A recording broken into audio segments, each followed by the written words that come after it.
ఇది ప్రముఖ ఘటనతో తెలుగు ప్రజల మనసును కలిచేసిన అమానవీయ సంఘటన. ముఖ్యమంత్రి చంద్రబాబు నాయుడు ప్రాతినిధ్యం వహిస్తున్న చిత్తూరు జిల్లా కుప్పం నియోజకవర్గంలో ఓ మహిళను చెట్టుకు కట్టి దాడి చేసిన విషాదకర ఘటన వెలుగులోకి వచ్చింది.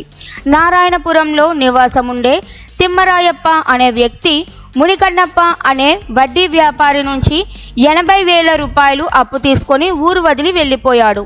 అప్పుల బాధను భరించలేక భార్య పిల్లలను వదిలేసి పరారయ్యాడు. తర్వాత శిరీష అనే మహిళ తన కొడుకు టీసీ కోసం స్కూల్కి రావడంతో మునికన్నప్ప కుటుంబ సభ్యులు ఆమెను అడ్డగించి తన భర్త చేసిన అప్పులు చెల్లించాలని ఒత్తిడి చేశారు. ఆమె భర్త ఎక్కడున్నాడో తెలియదు అన్నప్పటికీ వినిపించుకోకుండా ఆమెను నడి రోడ్డుపై నుంచి ఈడ్చుకుంటూ వెళ్ళి వేప చెట్టుకు కట్టేశారు. ఆమెపై దాడి చేశారు.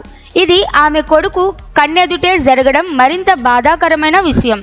ఘటనపై స్పందించిన స్థానికులు పోలీసులకు సమాచారం అందించగా వారు సంఘటనా స్థలానికి చేరుకొని శిరీషను కాపాడారు. ఆమె ఇచ్చిన ఫిర్యాదు మేరకు మునికన్నప్పతో పాటు అతని భార్య, కొడుకు, కోడలిపై కేసులు నమోదు చేసి అరెస్టు చేశారు. వారిపై భారత న్యాయ విధానంలోని సంబంధిత సెక్షన్ల కింద చర్యలు తీసుకున్నారు. ఈ దారుణ ఘటన ముఖ్యమంత్రి సొంత నియోజకవర్గంలోనే జరగడం తీవ్ర చర్చనీయాంశంగా మారింది.